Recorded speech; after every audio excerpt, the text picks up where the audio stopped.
My name is Stephanie Vasquez, and I'm from Phoenix, Arizona. I am third generation here. My parents, they boldly moved here to Phoenix. We had no family here in Phoenix. They came out here and attempted to figure out what it was like in this big city. They had that very strong work ethic and sense of family pride.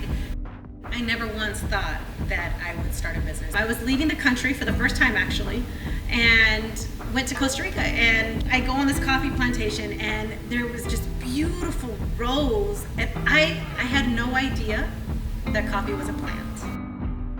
However, it was watching the people as they're cultivating the land. They would hand over this cup of coffee to you, and it was done with pride and with love and intention.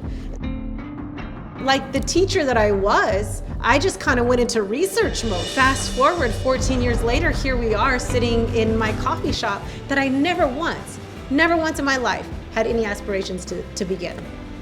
When my mom decided to open the cafe, I was just turning 7 years old. So every single Sunday, we used to have breakfast at the cafe. I don't think I ever realized that it was her cafe. I just thought that we were coming to work, and I was like, okay.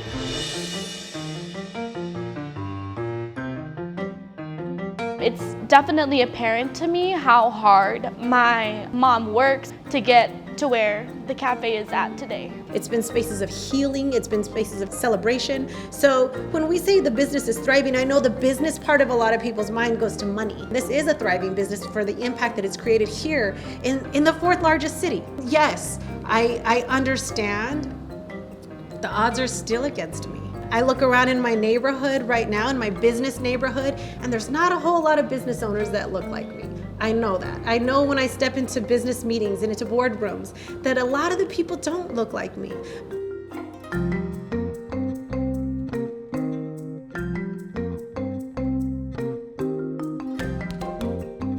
If you can pick a worst time for COVID to hit, this is the worst time, because this is when restaurants prepare for the summer. Arizona, an emerging hotspot. Arizona hospitals are overwhelmed. 2,000 people have died in Arizona since the start of the coronavirus pandemic. Cases spiking in Arizona. When this first all started, I was like, what is a pandemic? I had a meeting with my team and I talked to them how we were gonna handle it. 2 days later, sales immediately went down, minimally by 50%. 2 days. I have never, in the 14 years of business, seen something that hit so hard and so fast. So there was a delay in response from our leadership. Issuing a shelter-in-place order, something that Ducey has said he is neither ready nor willing to do. Why wait till it got to be 100 cases? Why wait till it gets to be 500 or plus? I run the social media for Fair Trade Cafe. So when my mom's telling me to post that we're closing, then I was like, okay, this is a really big deal, because how are we gonna continue?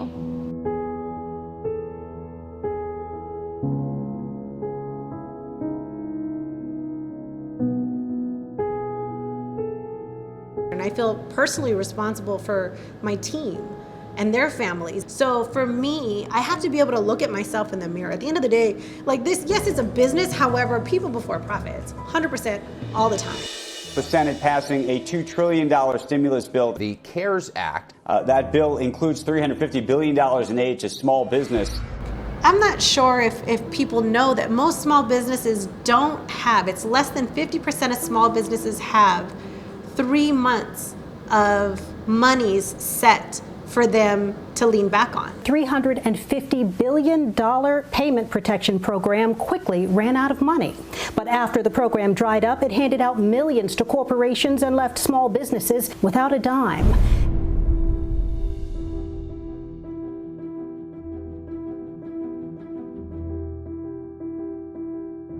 As the coronavirus got worse and worse, my mom started applying for grants, and there was never a moment where she was like, well, this is happening, like we can't do anything. She always was doing something for the cafe for us to stay afloat and having ideas and things like that. But when it started getting more severe, I definitely was in fear for our employees, mostly because I kind of grew up with some of our employees, and they're like family. Like, we go to their family barbecues and they come to ours. When we're telling them that they don't have work anymore and they have to file for unemployment, it's a little sad.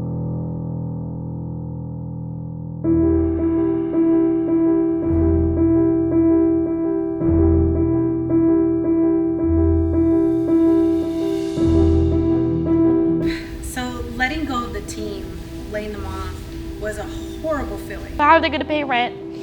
How are they going to feed their family? I absolutely love my team, adore them. So they know that when business comes back, that they will have a job. However, it's when business comes back. Everyone knows now the first round, there was no small business, at least none that I was made aware of or none that I could find on the list that actually received funding the first round.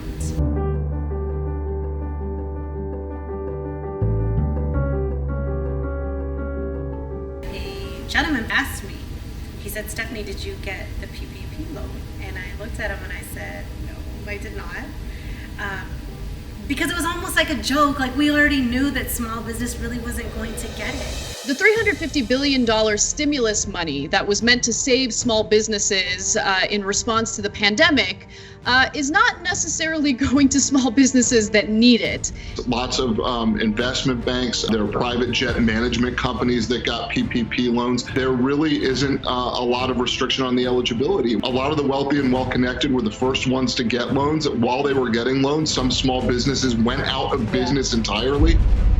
Working in a small business, you know how much the loan would have helped. A lot of that money's been going to massive chain restaurants and corporations, taking advantage of funds that ran out very quickly, funds that actual mom and pop small businesses desperately need to stay afloat.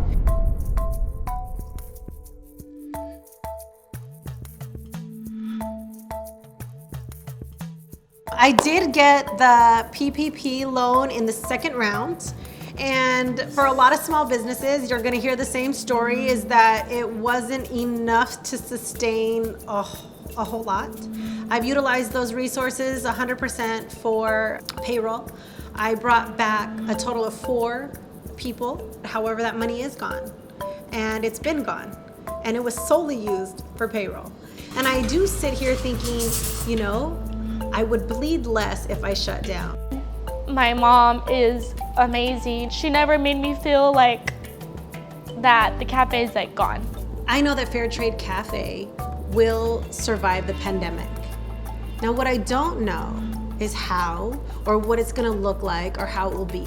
There's no way you can go through this trauma and come back the exact same.